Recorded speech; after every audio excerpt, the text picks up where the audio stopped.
Assalamualaikum warahmatullahi wabarakatuh. Bertemu lagi dengan saya.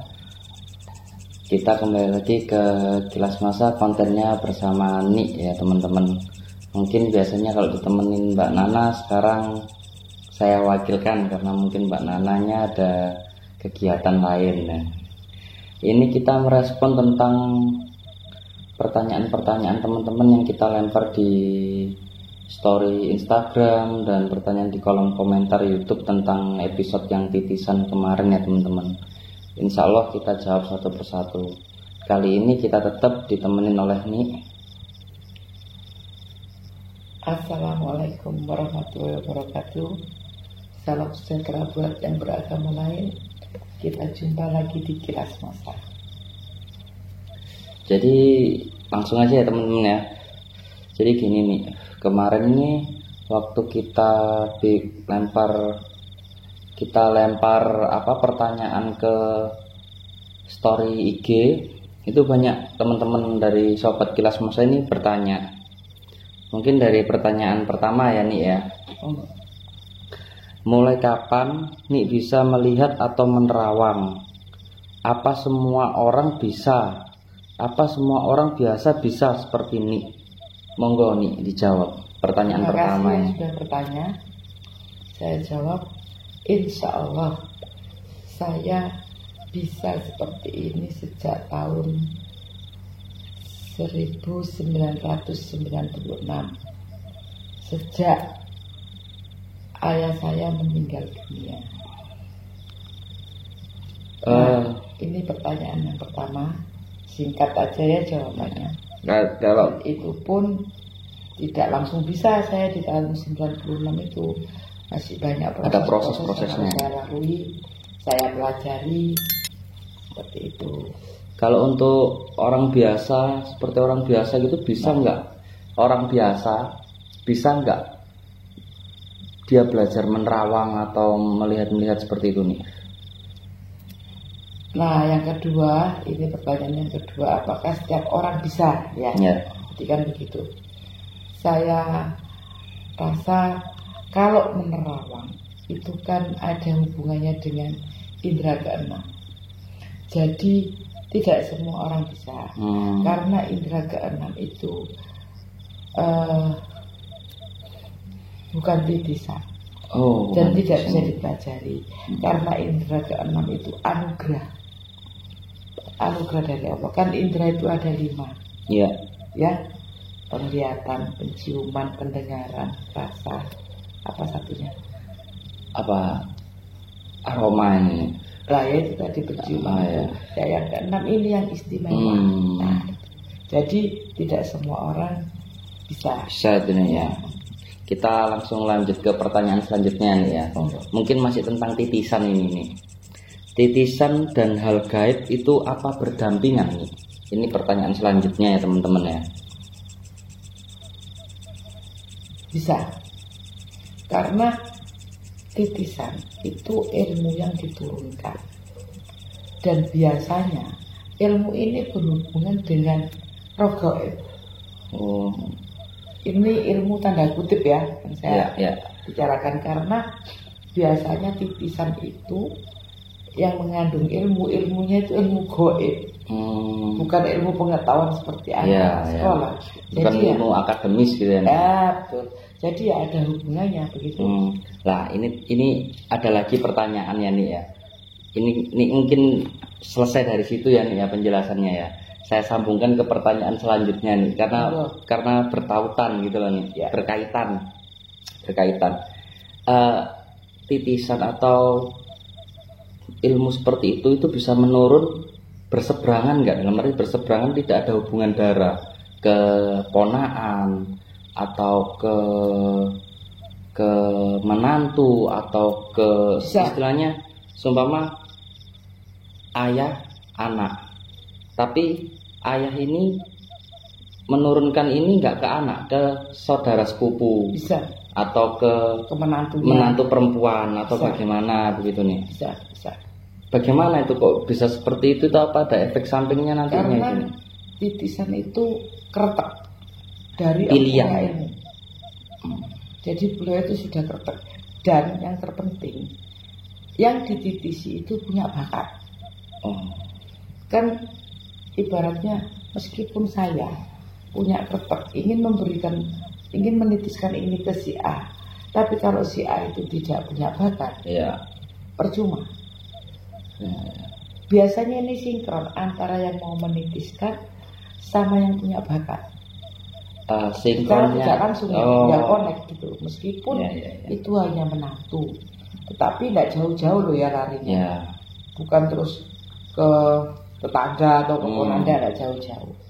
Kalau nggak ke menantu, ke anak, ke cucu, itu biasanya begitu. Seperti itu. Ini masih berkaitan dengan titisan ini. Mungkin agak cepat pertanyaan karena berkaitan semuanya tentang ini, menjelaskan terus ada pertanyaan yang sama. Saya terima kasih untuk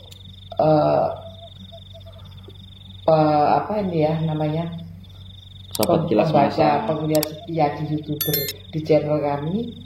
Saya terima kasih dengan adanya pertanyaan-pertanyaan ini.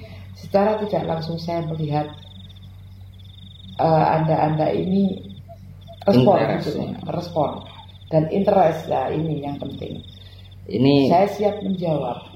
Pertanyaan selanjutnya nih ya, masih berkaitan dengan titisan. Ketika seseorang memiliki titisan, mereka akan cenderung peka dalam hal apa saja. Itu yang titisan. Iya, ini ada jadi begini, titisan itu biasanya, saya tadi kan sudah bilang, titisan itu ilmu. Nah ini ada hubungannya dengan indera keenam tadi. Biasanya pekahnya itu begini, dia bisa merasakan ada kehadiran sesuatu. Orang lain tidak bisa. Seperti itu ya. Orang lain tidak bisa. Terus dia bisa melihat ada sesuatu, tapi orang lain tidak bisa. Jadi dia pakai ini perasaan, bukan rasa loh ya, perasaan. Jadi antara telinga atau hidung itu atau hati itu, pasti merasakan peka tersendirinya. Betul. Jadi titisan ini runtutannya agak panjang ya nih ya. Karena teman-teman di video kemarin nih agak banyak yang bertanya hal-hal titisan ini nih. Terus pertanyaan selanjutnya nih ya, apa mereka yang menerima titisan bisa atau bahkan berdampingan dengan hal-hal gaib?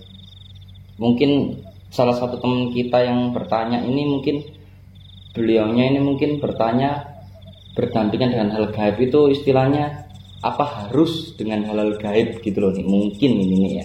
Tadi kan sudah saya jelaskan. Karena ilmu yang dititiskan ini bukan sembarang ilmu, kan? Bukan akademis tadi itu bukan akademis. Nah, itu otomatis berhubungan dengan gaib dan berdampingan, seperti dengan jin.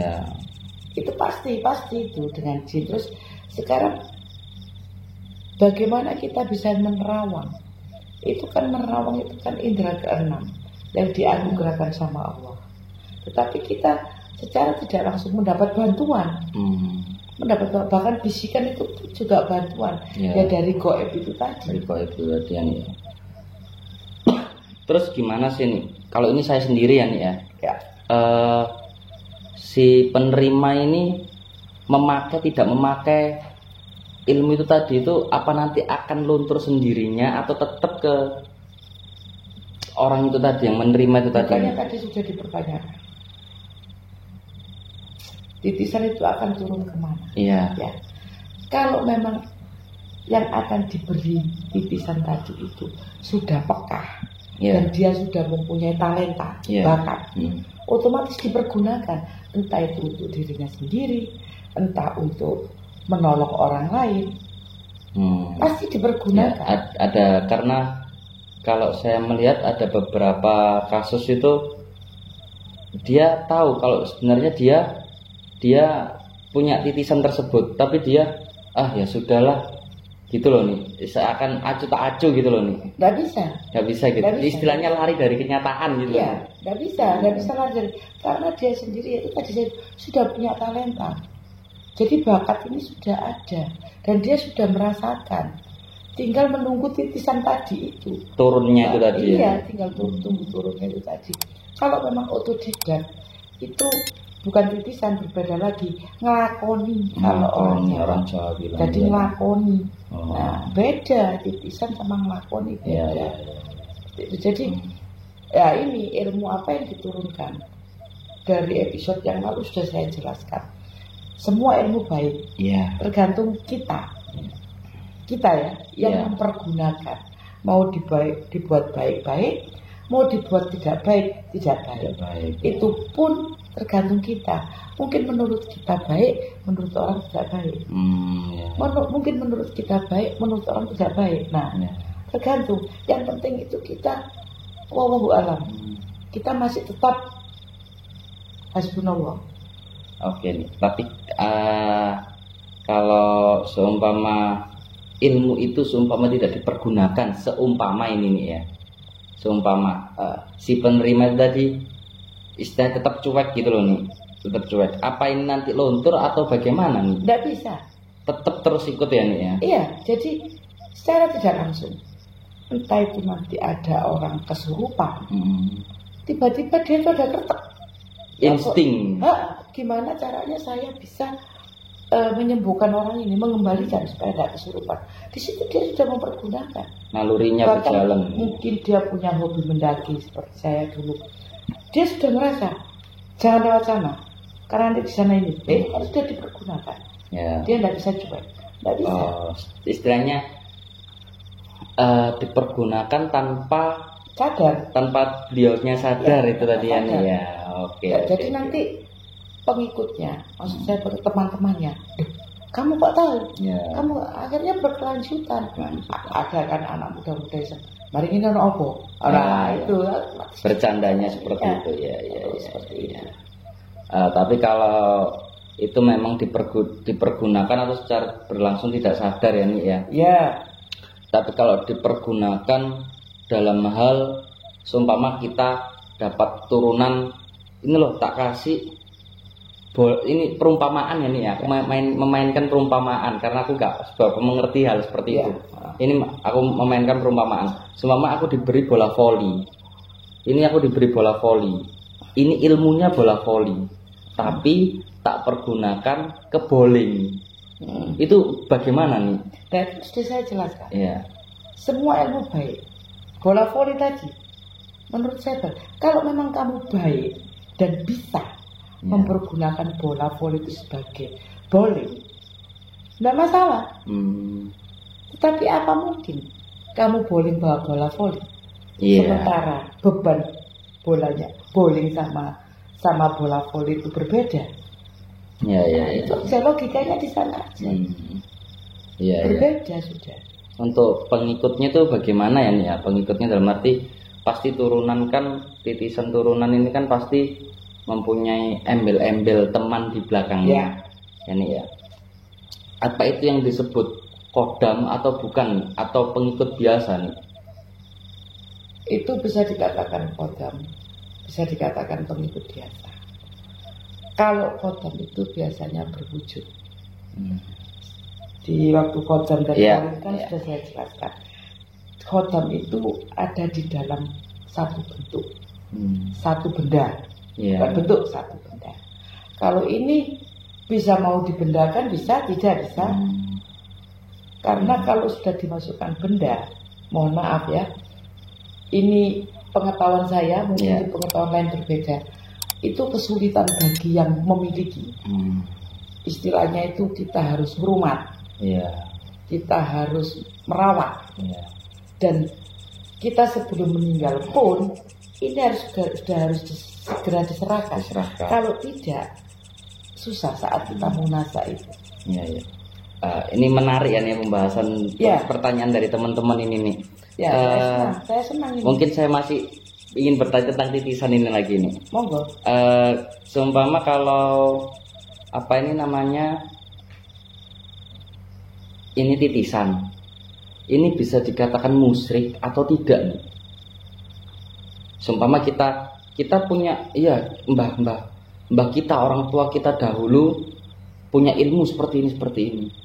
dan aku orang pilihannya buat menerima itu, dan aku mungkin bisa aku berpikiran gitu, nggak percaya aku halal gitu, itu musyrik. Gimana pendapat nih tentang halal seperti itu nih? Nah, kalau masalah atau tidak, ya itu kembali lagi ke kita. Kalau kita menyalahgunakan, kita betul-betul mempercayai, ya itu musyrik. Tapi kalau tidak, kita itu 50-50, bimbing solution ya istilahnya. Nah itu enggak masalah, karena secara tidak langsung ilmu seperti ini banyak orang sudah mengenal, dan banyak orang yang membutuhkan, banyak orang yang mempergunakan. Kita tidak usah munafik. Istilahnya kan begini, nek aku nang Jogja atau ke Jakarta lewat jalan bawah lama berapa jam, iya toh. Tapi kalau kita lewat tol cepat tapi bayar, ya ini istilahnya. Istilahnya seperti ini. Kita mau dibawa kemana terserah kita ya nih. Iya. Ini. Seru. Percaya tidak percaya kita di believe or not. Tetapi banyak yang mempergunakan ini. Tidak usah munafik, banyak. Iya. Entah itu lewat ini itu, sudah banyak, saya tidak bisa menyebut itu. Iya nih. Mungkin tentang titisan ini saya rasa cukuplah ya nih ya. Cukuplah, mungkin kita ke kita ke pertanyaan selanjutnya ya nih ya. Kita ke pertanyaan selanjutnya ini agak banyak sebenarnya pertanyaan, saya pilah-pilah gitu ya nih ya. Ya. Ini ada salah satu yang bertanya nih, apa itu perewangan dengan apa itu indera keenam? Maksudnya gimana ini perewangan dengan indera keenam? Apa itu perewangan dengan indera keenam? Ini mungkin maksud, apakah indera keenam itu sama dengan perewangan? Oh, mungkin begitu pertanyaan. Ya mungkin seperti itu. Apa ada kaitannya dia bertanya seperti itu? Berbeda. Berbedanya bagaimana ini? Kalau indera keenam itu kita sudah dapatkan sejak awal. Jadi indera keenam itu biasanya orang-orang yang memiliki indera keenam, apa yang dimimpikan itu akan terjadi. Apa yang dimimpikan itu akan terjadi. Ya. Dan dia bisa merasakan apa yang tidak dirasakan orang.